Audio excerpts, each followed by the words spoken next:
अपने कल्याण का काम कौन जल्दी कर सकता है?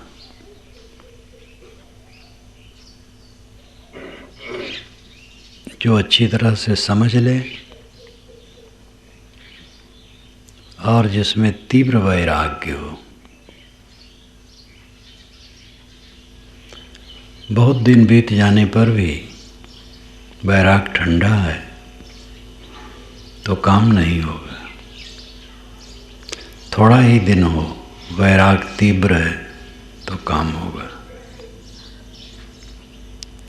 इसलिए वैराग की तीव्रता का महत्व है। कौन बाल ब्रह्मचारी है, कौन अधेड़ ब्रह्मचारी है, इसका कोई मूल्य नहीं।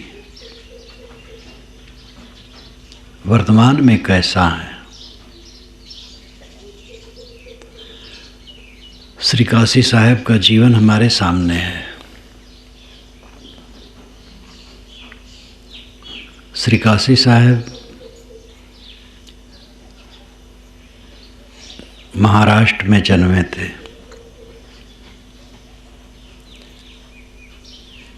पढ़े लिखे स्टेशन मास्टर हुए, विवाह तो हुआ ही पहले ही। 2 लड़के और 1 लड़की। 33 वर्ष की उम्र थी उनकी। गाल्हन नाम के स्टेशन पर स्टेशन मास्टर थे। बाहर खेत में एक हल चलाने वाला हल चला रहा था और कबीर साहब की साखियां गा रहा था। उनके कान में वो आवाज़ आ रही थी साफ। प्रभावित हुए, गए खेत पर। किसकी साखियां, किसके दोहे? बताया। किसी गुरु से जुड़े हो? बताया। बुरहानपुर के आश्रम से जुड़ा हूँ, कबीर निर्णय मंदिर। वहाँ के संत से तुम मुझे मुलाकात करा सकते हो? करा सकता हूँ। अमुक गांव में भगवान साहब हैं। भगवान साहब बुरहानपुर में ऐसे संत हुए हैं जो कई मानथों को आर पार करके गए हैं, लंबी आयु के हुए हैं। उनका एक भजनों का संग्रह भी है। बहुत मधुर संत थे और लंबे समय तक जिए।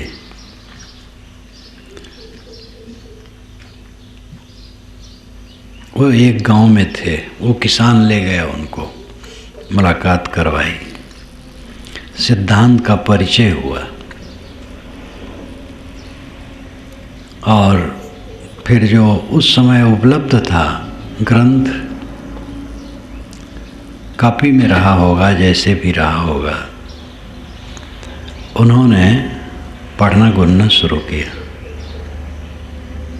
त्रिज्या टीका तो छपी ही थी, उसको पढ़े होंगे। निर्णय सार का, जो श्री पूर्ण साहब का निर्णय सार है, उन्होंने उसका मराठी में अनुवाद किया और छापा। पता भी अपने घर का दिया, यहाँ से मंगा सकते हैं। वह घर में रहते हुए, नौकरी पेशा में रहते हुए पारक सिद्धांत में एकदम सक्रिय हो गए। कुछ दिन के बाद उन्होंने इस्तीफा दे दिया नौकरी से, गृह त्याग कर दिया। भरा पूरा परिवार, पत्नी, 2 लड़के, 1 लड़की, नौकरी से इस्तीफा दे दिया। 33 वर्ष की उम्र में तो परिचय हुआ था। 2-3 वर्ष, 4 वर्ष और बीता हुआ।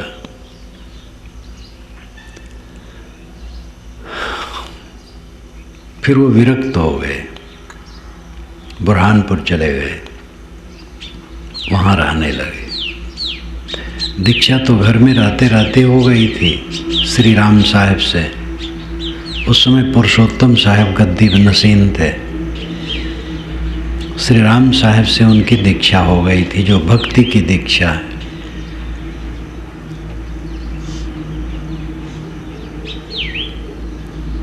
उसके पश्चात वैराग का वेश हुआ। जब शायद 42 वर्ष की उम्र में रहे होंगे, 40-42।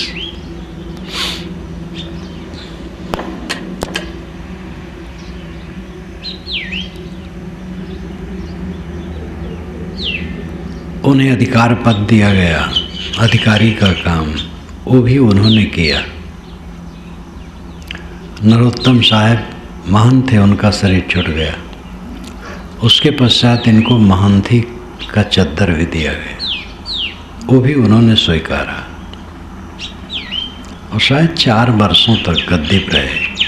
व्यवहार कुशल ऐसे कि मठ की व्यवस्था बहुत सुंदर उन्होंने की। मठ आकाश वृत्त पर था, कुछ नहीं था वहाँ। सिंध खेड़ा तो अलग गद्दी थी। वहाँ के छोटे बालक साहब महंत थे। वहाँ 1000 बीघा जमीन थी। फसल आने पर वे 1 गाड़ी अन्न कबीर आश्रम बुरहानपुर को दे देते थे और 1 गाड़ी अन्न सामने जो उदासीन मठ है उसको दे देते थे। बैलगाड़ी में भर करके 1-1 गाड़ी दे देते थे। बुरहानपुर आश्रम आकाश वृत्त पर था। उस समय काफ़ी जिज्ञास इकट्ठे होते थे। श्री काशी साहब अनपढ़ को पढ़ाते थे और जो पढ़े होते थे उनको बीजक याद कराते थे। जिनको बीजक याद हो जाता था उनको बीजक पढ़ाते थे और पुस्तकें लिखते थे। उनके पहले पारक सिद्धांत का सरल रूप से दर्शन का विचार किया जाता था। श्री काशी साहब ने शास्त्रीय स्वरूप दिया, व्यवस्थित स्वरूप दिया। हर बात में व्यवस्था उन्होंने ही पारक सिद्धांत को दी। सामग्री पहले से थी, पंचग्रंथि, बीजक, कबीर परिचय, त्रिज्या, लेकिन उन्होंने सबका शास्त्रीय स्वरूप दिया। जीव का, मुक्ति का, जन्म जीवन मुक्ति का, रहनी का, हर विषय का उन्होंने शास्त्रीय स्वरूप दिया, व्यवस्थित स्वरूप दिया। सत्य ज्ञान बोध नाटक, जड़ चेतन, भेद प्रकाश, तत्वयुक्त निज बोध विवेक और निष्पक्ष सत्यान दर्शन, ये 4 पुस्तकें उन्होंने लिखी। जड़ चेतन भेद प्रकाश छंदों में थोड़े में है और पारक सिद्धांत का उस सूत्र ग्रंथ है, उसमें कुछ बाकी नहीं है, सब कुछ है। निष्पक्ष सत्यान दर्शन में खूब विस्तार से 108 करीब शास्त्रों का उदाहरण दिया, देश विदेश का। इतना सारा काम किया और वहाँ से भी वह उठ जाना चाहे। बालक साहब को बुला करके मानती दे दी। ये भी उनकी व्यवहार कुशलता। दोनों मठ एक हो गए। अब सिंध खेड़ा से वहाँ का पूरा सहारा हो गया और अपना स्वयं चल दिए। उस समय सुखसागर साहब वहाँ थे, कोई 30 वर्ष की उम्र में। वो कहे साहब आपकी सेवा में मैं चलूँगा। उन्होंने कहा किसी की ज़रूरत नहीं है, फिर तुम्हारे लिए हमें चिंता होगी। भड़रा गए, जो रीवा के पास से गांव, मठ था पहले से छोटा सा। उन्होंने अलग से परिश्रम करके स्वयं कुटी बनाई और उसमें रह के वो एकांत साधना की। आगरा के भक्त आए, बुला ले गए तो आगरा की तरफ गए। एक गुफा बना दिए लोग, वहाँ रहने लगे और साधना करते थे। एक संत कोई पहुँच गया था, साथ में था। कोई संत दूर आए थे तो वे दर्शन के लिए चले। ये भी उनमें विशेषता थी, विनम्रता थी कि दूसरे संत के भी पास जाना चाहिए। स्वयं जीवन मुक्त पुरुष थे। चले, जमुना के रेत में चल रहे थे, वहाँ थकान लगी, बैठ गए, बोले कुछ नहीं, पीठ को अकड़ाए। तो साथी ने कहा साहब दर्द हो रहा है, पीठ सहला दें। तो नहीं बोले, लेकिन वो पीठ सहलाने लगा। उन्होंने कहा पानी ले आओ छान करके जमुना से। लाया, पानी पिए। फिर कहा शरीर छूट जाए तो इसी जमुना में फेंक देना, गाड़ना वाड़ना नहीं। और वहीं छूट गया। उनका सब कुछ ऐसा अद्भुत है। तो 66 वर्ष की उम्र में उनका शरीर छूटा। 33 वर्ष की उम्र में सिद्धांत से परिचित हुए और बाकी आगे 33 वर्ष उनको अवसर मिला, जिसमें कुछ वर्ष घर में बीते, फिर आश्रम में, और फिर एकदम आश्रम छोड़ करके भी बाहर। इतना सब गृहस्थी का रूप उनके पास था और सब का त्याग करके आए और कितना जल्दी जल्दी अपना काम किए। रहनी से रहे, वैराग से रहे। नीलमणि की पितामह इंदल गोटिया मुझसे कहते थे कि श्री काशी साहब का जीवन मैंने देखा है। वो जाते थे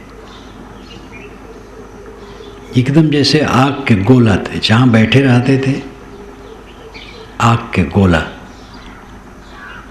सब उनसे अदब खाते थे, विनम्र थे, सेवापरायण थे, मेहनती थे, लेखक थे, वैरागवान थे, चिंतक थे। ऊपर तल पर जा करके ध्यान करते थे। श्रीलाल साहब एक दिन वहाँ गए, ऊपर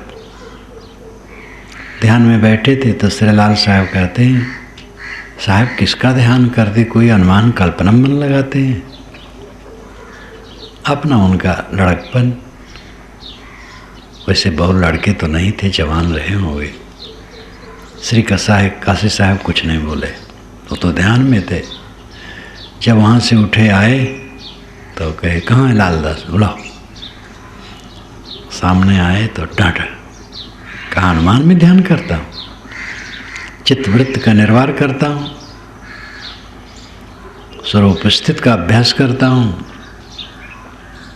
तो श्री काशी साहब ध्यान भी करते थे और पूर्ण पुरुष थे, अखंड वैराग्यवान, एकदम कहीं लगाव नहीं।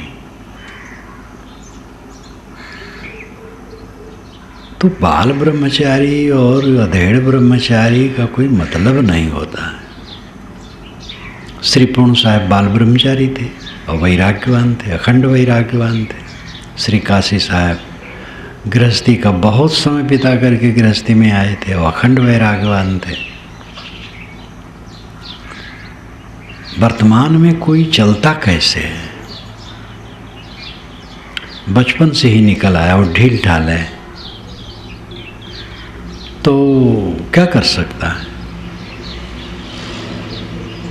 वर्तमान में सही होना चाहिए, चाहे वो गृहस्थी में रह करके आया हो, चाहे बिना गृहस्थी के आया हो। वर्तमान में कैसे है, बिना अखंड वैराग के साधना में प्रगति नहीं हो सकती और वो अपने ऊपर निर्भर करता है। रहने की सब बातों पर स्वयं ध्यान दो। साधु गृहस्थ सबका ये काम है। गृहस्थ लोग गृहस्थी में हैं, वहाँ संयम से रहें। बारंबार कहा जाता है, लड़के बच्चे हो गए जो साधना में मन रखना चाहें, ब्रह्मचर्य से रहें। वैसे बच्चा हो जाने के बाद तो गृहस्थमात को ब्रह्मचारी हो जाना चाहिए, लेकिन सब कहाँ हो पाते हैं। जो समझदार हैं, साधक हैं, वे ध्यान दें और वे ब्रह्मचर्य व्रत पालन करें, संयम से रहें।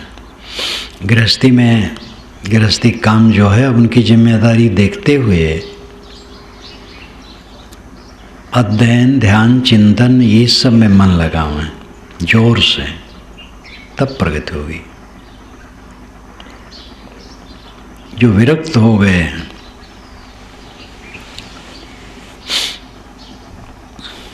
उनका काम है कि वे साधु गुरु की शरण में दीनता पूर्वक रह करके साधना करें, सेवा करें, अहंकार न करें, नहीं डूब जाएंगे।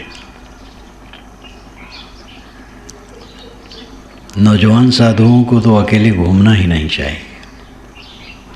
वैसे भी साधुओं को अकेले घूमना कम अच्छा है, साथ होना चाहिए। अकेले में मन बहक करके क्या क्या बात करने लगे, क्या क्या व्यवहार करने लगे, मन का स्क्रू ढील हो तो धीरे धीरे वो शिथिल हो सकता है। इसलिए अकेले साधकों को इधर उधर नहीं होना चाहिए, बड़े पुरुष के साथ रह करके होना चाहिए। पर बड़े पुरुष के साथ भी कोई रह करके जब अपना सावधान रहेगा तब होगा। नहीं तो इतिहास सिद्ध बात है, बड़े पुरुष के पास रहने वालों में ऐसे भी रहे हैं जो ढील ढाल रहे हैं। अब बड़े पुरुष क्या करेंगे? ये मैं दूर से दृष्टि डालता हूँ तो इतिहास में भी है, और जितना सुना देखा गया है, जीवन मुक्त पुरुष के पास रहने वालों में ऐसे भी रहे जो ढील ढाल रहे। अब ढील ढाल रहे तो पुरुष क्या करेंगे?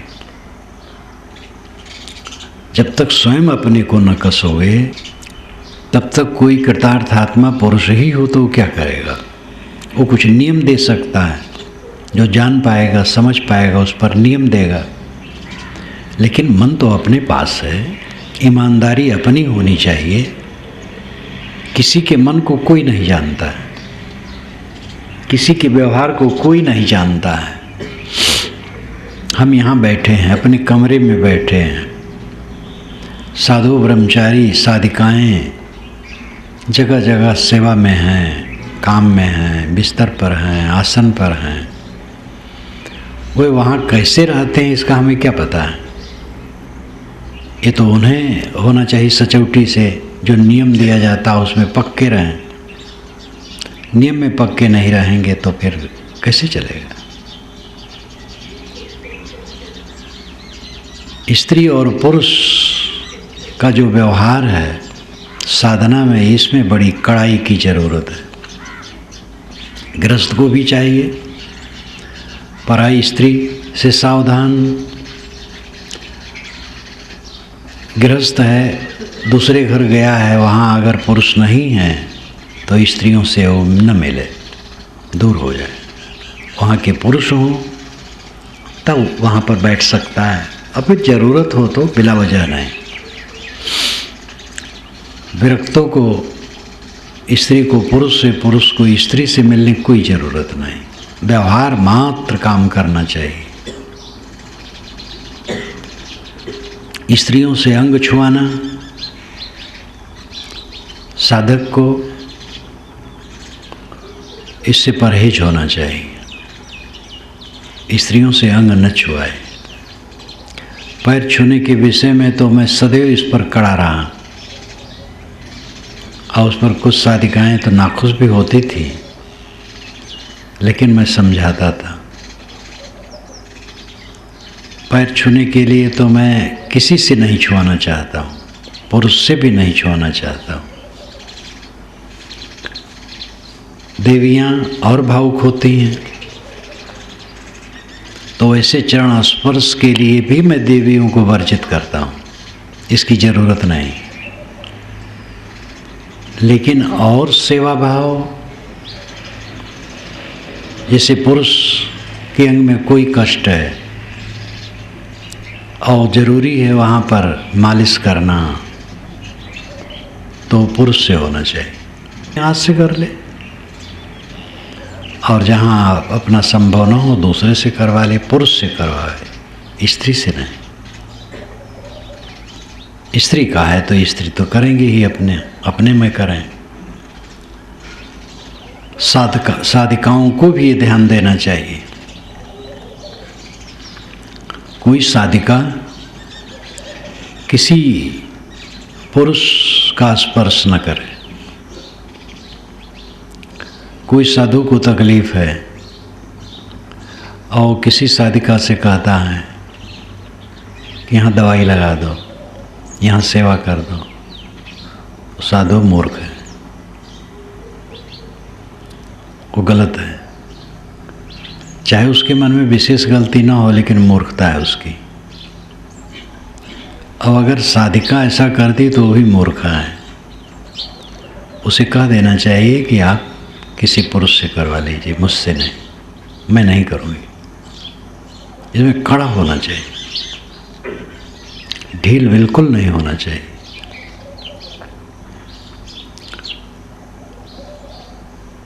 नियम जो दिया जाता है उस नियम के अनुसार सबको चलना चाहिए, तब काम होगा। कोई भी जो समाज का प्रबंधक है वो सबके पास बैठा नहीं रहेगा, वो तो कानून बना देगा ऐसा करो, और वो स्वयं चलेगा। अगर वो स्वयं नहीं चलता है तो कुल खराब है। वो चलेगा और कानून रखेगा, उस पर सब चलो तो काम होगा। नहीं चलेंगे तो डूबेंगे।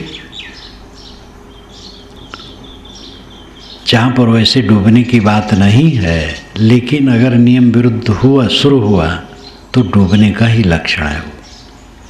फिर डूबने में देरी नहीं लगेगी, समय आएगा डूबेगा। इसलिए साधिकाओं को एकदम ध्यान रखना चाहिए, किसी पुरुष का स्पर्श न करें। किसी पुरुष को तकलीफ है तो पुरुष से वो सेवा ले, जरूरी है। तो कोई साधिका से कहे तो साधिका को बिल्कुल नहीं छूना चाहिए, बल्कि डांट देना चाहिए। कोई साधु अगर साधिका से कहे हमारी ये सेवा कर दो, तो मूर्ख साधु है, और अगर वो सेवा करती तो मूर्ख साधिका है। बिल्कुल नहीं करना चाहिए और न करवाना चाहिए। ये सब बातों पर कड़ाई होनी चाहिए। हर बात में अपने अंदर में वो सावधानी रहेगी तो सब ठीक रहेगा। गृहस्थ विरक्त दो धाराएं हैं, दोनों में संयम की जरूरत है। विरक्तों में है तो गृहस्थों में भी है। गृहस्थ ही पराई स्त्री से अगर कुछ ऐसा व्यवहार करे वो बदनाम हो जाएगा। बदनाम तो ऊपर से होता है, अंदर से ढील होगा, वो खराब होगा उसका मन। कहीं कहीं ऐसा होता है कि मन खराब नहीं होता है, भोलापन होता है। भोलापन में वो ऐसा व्यवहार करता है जो उचित नहीं। लेकिन ये भोलापन तो मूर्खता है। जब नियम जानता है तो नियम का पालन करना चाहिए। नियम को भूल जाने से तो पतन का रास्ता है। इसलिए चाहे गृहस्थ हो चाहे विरक्त हो, दोनों को अपनी जगह पर कड़ा होना चाहिए। कितने गृहस्थ हैं आप लोग भी जानते होंगे, मैं भी जानता हूँ, अत्यंत कड़े, और उनके सामने तो लचर साधु भी डराते हैं। और संतों में तो होते ही हैं अपनी साधना में कड़े, लेकिन अपने भोलापन में जो ढीला हो उसको अपने को कसना चाहिए, नहीं तो उसका पतन देर नहीं है। एक तो संग दोष में मन खराब होता है। मन खराब होने के पहले न खराब हो, आदर्श खराब होता है। जब पुटियाडीह में ब्रह्मचारियों का आश्रम स्थापित हुआ तो मैंने यही नियम दिया कि वहाँ पुरुष नाम का कोई भी जानवर नहीं होना चाहिए। 5 वर्ष का लड़का और 90 वर्ष का बुढ़वा भी नहीं होना चाहिए। और यही वहाँ का धर्मपुरी में, गुजरात में, और भी जहाँ साधिकाएँ हैं, तो मैं यही कहता हूँ। और इसकी बड़ी ज़रूरत है, बहुत कड़ाई की आवश्यकता है, क्योंकि जहाँ पर कोई अभद्रता न हो वहाँ भी लोक मर्यादा में वो खराब हो जाता है। इलाहाबाद में नीचे नियमों में लिखा था प्रीतम नगर कॉलोनी वाले आश्रम में कि अकेली स्त्री आश्रम में प्रवेश न करे।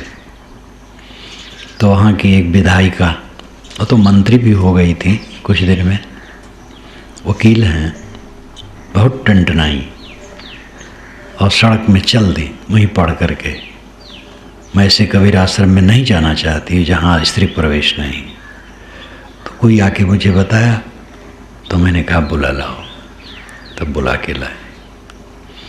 मैंने कहा कि आप यहाँ रहें और मैं रहूँ, दोनों बैठे रहें, और फिर तीसरा व्यक्ति आए तो क्या सोचेगा? हम ठीक हैं, आप ठीक हैं, दोनों को मन पवित्र है, लेकिन तीसरे को तो अच्छा नहीं लगेगा। जब समझाया तो महसूस की। मैंने कहा इस दृष्टि से कहा गया है, कोई स्त्री प्रवेश करे तो उसका अभिभावक साथ में होना चाहिए, अकेले न आवे, ये मर्यादा है। अंदर से हमें सही रहना है, बाहर से भी सही रहना है, क्योंकि बाहर से अगर हम सही नहीं रहेंगे तो मर्यादा में खलल पड़ेगी, लोगों की दृष्टि खराब होगी। हमारा मन शुद्ध है, लेकिन एक स्त्री लेके अगर हम रह रहे हैं तो लोग क्या सोचेंगे? और फिर संग दोष में खराब होता भी आदमी। जब तक नहीं भी खराब है, अच्छा माना जा सकता है, लेकिन लोगों को विश्वास क्या हो। इसलिए नियम यह है कि स्त्री और पुरुष का संग दोष सब जगह त्याग होना चाहिए, गृहस्थी में, विरक्ति में। गृहस्थ है तो पराई स्त्रियों के संग दोष से दूर। किसी गृहस्थ को चाहिए, अगर दूसरे के घर पर कोई काम से गया है और वहाँ पुरुष नहीं है, तो घर के बाहर ही खड़ा होकर के बात कर ले और चल दे, उसके घर के अंदर न जाए। वहाँ पुरुष हो तब जाए, नहीं तो वो बदनाम होगा। फिर ऐसे आते जाते, ऐसे साधु की बात है, साधु की तो और साधना ऊंची होती है, वो सब तरफ से निर्मल होता है, और उसके जीवन में अगर इस प्रकार नियमों की ढिलाई होगी तो बाहर बदनामी होगी। और फिर धीरे धीरे आदमी ढील होते होते फिर कुसंग में पड़ करके देरी थोड़ी लगती है। पतन संग दोष से ही होता है।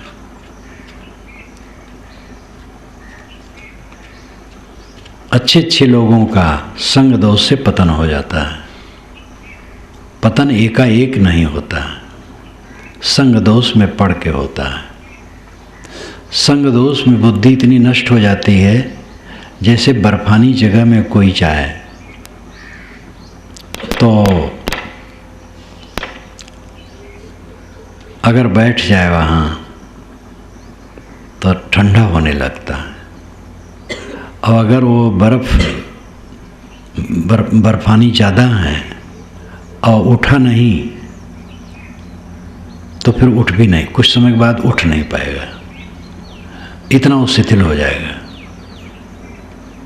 इसलिए ये बताया जाता है कि कोई उत्तराखंड में बर्फानी जगह में पड़ा हो तो बर्फ़ की जगह में पहुंच गया है और उसको शिथिलता लग रही है तो जल्दी से वो दौड़े, शरीर में गर्मी आए और वहाँ से भाग खड़ा हो।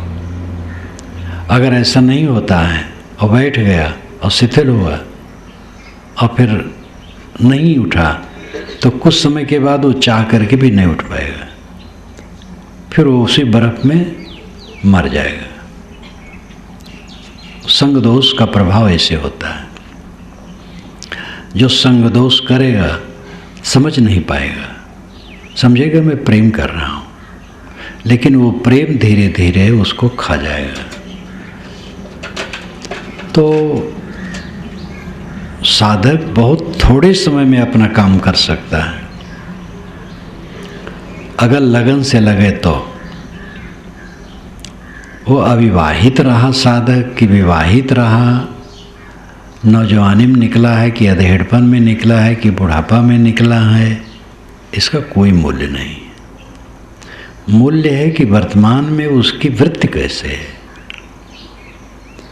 बहुत दिनों से कोई बचपन से निकला हो और साधना में हो, अब आगे चल करके वो 50 वर्ष की उम्र के बाद मान बढ़ाई में फूल करके ढील हो जाए, 60 वर्ष के बाद ढील हो जाए, मन उसका विकारी हो जाएगा। और 50 वर्ष से वो संसारी में रहा है, संसारी दशा में, लेकिन तीव्र वैराग्य हुआ, सारे संस्कार वो दग्ध कर देगा। इसलिए आगे पीछे महत्व नहीं है, महत्व है वर्तमान का।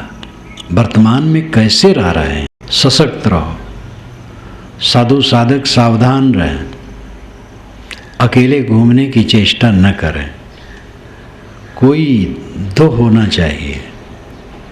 और नौजवान साधुओं को तो किसी बड़े पुरुष के साथ रहना चाहिए, और बड़े पुरुष के साथ भी रह करके जो नियम है उसका पालन करना है। यानी बड़े पुरुष के साथ रह करके भी कुछ फल नहीं होगा। कोई बड़े पुरुष किसके पास बैठे रहेंगे, वो अपनी जगह पर रहेंगे, बाकी लोग अपनी जगह पर रहेंगे। अब जहाँ जहाँ अपनी जगह पर, भंडार घर में हैं, अपने बिस्तर पर हैं, बाहर घूमने गए हैं, किसी के घर गए हैं, वहाँ कौन बैठा रहेगा हरदम? वहाँ तो उनकी सच्चाई ही रहेगी। नियम का पालन करें, जो नियम दिया गया है, विवेक पास में है, उस विवेक का उपयोग करें। कैसे होना चाहिए, कैसे रहना चाहिए, इस पर ध्यान दें, तब काम बनेगा। और अगर अपने में सचौटी नहीं होगी तो कोई वैरागवान के पुरुष के साथ रह करके भी काम न होगा। श्री विशाल साहब ने कहा है, वैरागवान के संग बिन होए नहीं वैराग, संगत हूँ फल ना मिले बिन साचा मन लाग। वैरागवान की संगत के बिना वैराग नहीं होता है। लेकिन अगर अपना मन सच्चा नहीं और समर्पित नहीं है तो संगत का भी फल नहीं मिलता है। इसलिए वे आगे कहते हैं, अपने मन को डार के वैरागवान में लीन, कबो न बाधे ताय को जो बंधन से हीन। अपने मन को अलग डाल करके, अपने मन का अहंकार छोड़ करके वैरागवान सद्गुरु संतों के चरणों में समर्पित हो जाए। तरबे को है दीनता, डूबन को अभिमान। तरने के लिए दीनता है, डूबने के लिए अभिमान है। तो जब अपना मन समर्पित कर दे, और समर्पित का अर्थ यही है कि जो नियम है उसका पालन करे। समर्पित का अर्थ इतने नहीं है कि गुरु या संत के पास सेवा कर दे, पानी दाना दे दे और पीछे पीछे लगा रहे, इतने भर नहीं है। नियमों का पालन करना ही समर्पण है। और सेवा तो अनेक प्रकार की होती है। कोई गुरु पास रह करके सेवा करता है, कोई दूर से करता है, कोई और काम करता है, वो भी सब गुरु की सेवा है। यहाँ पर जितना काम हो रहा है सब गुरु की सेवा है। खाली गुरु को पानी दाना देने वाला ही गुरु की सेवा नहीं करता है। सचौटी, ईमानदारी, समर्पण का अर्थ है नियमों का पूर्ण पालन करना, खड़ा रहना। एक ही बात है, अपने कल्याण का होश-वास रहना। जीव अकेला है, किसी के साथ नहीं है, सारा संबंध क्षणिक है, संबंध में दुख है, संबंध का विच्छेद ही मोक्ष है। योग का अर्थ ही है वियोग, इस प्रकृति से वियुक्त हो जाना, विषयों का परित्याग करके अपने आत्मा में स्थित, यही वैराग दशा है, यही मोक्ष दशा है। ये काम कोई भी करे, गृहस्थ विरक्त, तो उसी का काम होगा। तो कल्याण की दशा ही है सबसे अलग हो जाना, आत्मा सबसे अलग हो जाए। तो वो रहनी में आना चाहिए जहाँ संग दोष का प्रसंग पड़ने वाला हो, उससे बिल्कुल कड़ा। देवियाँ सावधान हो, साधिकाएँ सावधान हो। ज़्यादातर दोष उत्पन्न होता है साधक साधिकाओं में, साधक साधिकाओं के लिए, गृहस्थों से कम होता है। गृहस्थ लोग स्वाभाविक दूर रहेंगे, साधिका और साधक, अब आजकल ब्रह्मचारियों का समाज बढ़ रहा है और ये खुशी है कि इनको भी स्वतंत्र अपना कल्याण करने का आश्रम बना और सब वहाँ सुरक्षित रहती हैं।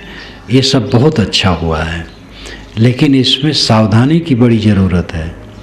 ये जितना बढ़ रहा है उतनी सावधानी की आवश्यकता है। सावधानी नहीं रखी जाएगी तो बात बिगड़ेगी। गत वर्ष में जब यहाँ मैंने गत वर्ष के और पूर्व ध्यान शिविर में पर्दा लगवाया था तो ब्रह्मचारियाँ मन ही मन में भड़की थी, हमसे तो नहीं कही थी। पीछे पता चला तो मैंने कहा अब एक ही तरफ से लगवाया था, सब तरफ लगवाऊंगा। तो सब तरफ लगवाया और जो मुझसे कहे तो मैंने कहा ब्रह्मचारियों का अलग आश्रम है, उनके पास कक्ष है, वहाँ ध्यान करें, यहाँ की ज़रूरत नहीं। पुरुष यहाँ करें, दिव्य वहाँ करें, कोई ज़रूरत नहीं है। अब अगर यहाँ करती हैं तो जो नियम दिया जाता है उसका पालन करें। गुर्राएं ना, गुर रही हैं तो मिट जाएं। इतनी बुद्धि अपनी बड़ी न मान लें कि उनकी बड़ी भारी बुद्धि हो गई हो, दूसरे की बुद्धि खा गए। इलाहाबाद में भी ध्यान शिविर होता है, पर्दा लगवा देता हूँ चारों तरफ से। तो एकदम तो ऊंचा तो नहीं करवाता हूँ, लेकिन थोड़ा रहता है, जैसे ब्रह्मचारियाँ स्त्रियाँ बैठें तो अपना उनका कपड़ा कहीं अचरा ठीक किए, कहीं कुछ किए, तो सामान्य रूप में पुरुष जो बैठे हैं उनको न दिखाई दे, और बाकी तो सब दिखाई देता ही है। बाहर मंच पर जो बैठे उनको देखते हैं, सब सबको देखते ही हैं, लेकिन थोड़ा सा ऊंचा तक पर्दा रहता है, 2-2.5 फीट 3 फीट, तो उसमें जो अंग कपड़े का है, हाथ उकसाया, कपड़ा ठीक किया, तो एक मर्यादा रहती है, एक पर्दा रहता है। इसकी ज़रूरत है।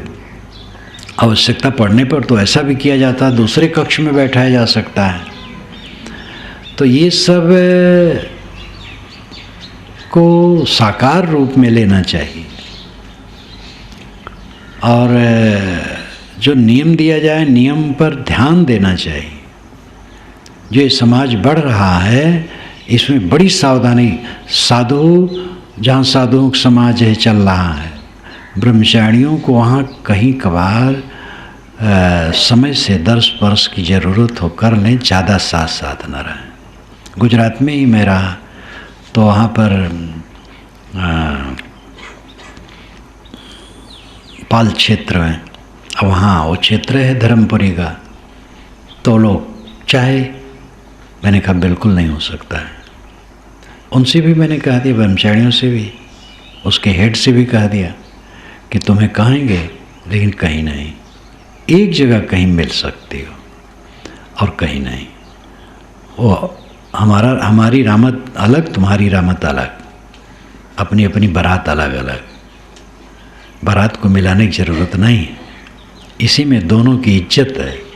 और ऐसी ब्रह्मचारियाँ भी हैं जो स्वयं वो कहती हैं कि हमें अच्छा नहीं लगता है कि जहाँ आप लोग रहें वहाँ दौड़ दौड़ के हम जाएं, कहीं मिल लिए। तो मर्यादा रखना बहुत ज़रूरी है। इसी में दोनों का हित है और हित के लिए ही कहा जाता है। इसलिए सावधान रहें। कोई साधु ब्रह्मचारियों या किसी स्त्री का स्पर्श कराने की चेष्टा न करें किसी कारण से भी। और साधिकाएं ध्यान रखें, किसी साधु का स्पर्श करने की आवश्यकता नहीं। कोई साधु को तकलीफ हो अपना पुरुष करेगा। अगर कोई वो साधु कहे भी तो और दूर हो जाना चाहिए तब तो, और डांट देना चाहिए कि आप कैसे साधु हैं, यही अकल है आपकी, आप किसी पुरुष से करवाइए। तो इस प्रकार देवियों को, साधकों को, सबको अपनी अपनी जगह पर सशक्त रहना है। जब सशक्त रहोगे तो ये धारा चलती रहेगी, और इसमें ढिलाई होगी तो सब विकृत हो जाएगी, और प्रचार का पागलपन, वो प्रचार सब और विनाश हो जाएगा। प्रचार बहुत काम नहीं करता है, वैराग काम करता है, साधना काम करती है। साधना में दृढ़ रहोगे, वैराग पक्का रहेगा, उसमें अपने आप प्रचार होता जाएगा। और खाली लेक्चरबाजी से, कुछ लड़कियां भी हैं लेक्चर देने लगी तो उनका मन होता हम अलग मठ बनाएं और अलग घूमें और लेक्चर दें, वो डूबने के सिवा उनका कुछ नहीं होगा। ऐसे कितने साधु नामधारी हैं जो महंत बनना चाहते हैं, गुरु बनना चाहते हैं, लेक्चरबाजी के अहंकार में पड़ते हैं और अपना विनाश करते हैं। तो इस प्रकार अविवेक में पढ़ करके कोई क्या साधना करेगा। ग्रंथों में लिखा है, वैसे भी कहा जाता है, और मेरे इस कड़ाई को ले करके कोई कभी कभी अपने मन में नाखुश भी होता है, ये भी मैं सुन लेता हूँ, लेकिन मैं नाखुश नहीं होता हूँ। जो मेरे ऊपर नाखुश होता है उससे मैं नाखुश नहीं होता हूँ, परंतु नियम में कड़ा ही रहूँगा, उसमें जरा भी ढील नहीं करूँगा। धर्मपुरी में जब प्रथम बार उद्घाटन में जाना हुआ, पहले कह दिया था कि मैं बाहर रहूँगा, वहाँ नहीं रहूँगा। तो वो लोग इतनी भावना में थे कि साहब को यहाँ रखेंगे, ये होगा वो होगा, बताए तो हम कहे भाई बिल्कुल नहीं होगा।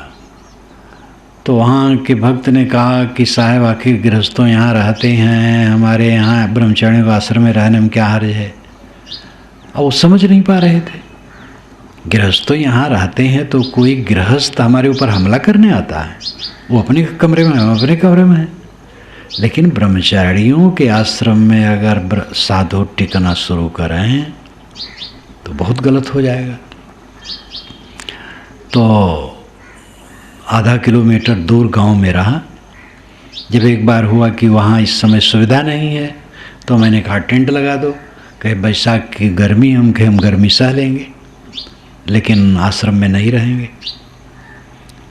तो आज तक आश्रम में नहीं रहा, बस वहाँ भोजन कर लेता हूँ, उनके दरवाजे पर प्रवचन कर देता हूँ बस। तो इसमें अब वो स्वयं महसूस कर रहे हैं कि नहीं साहब बहुत अच्छा किए और नियम उनका बड़ा अच्छा है।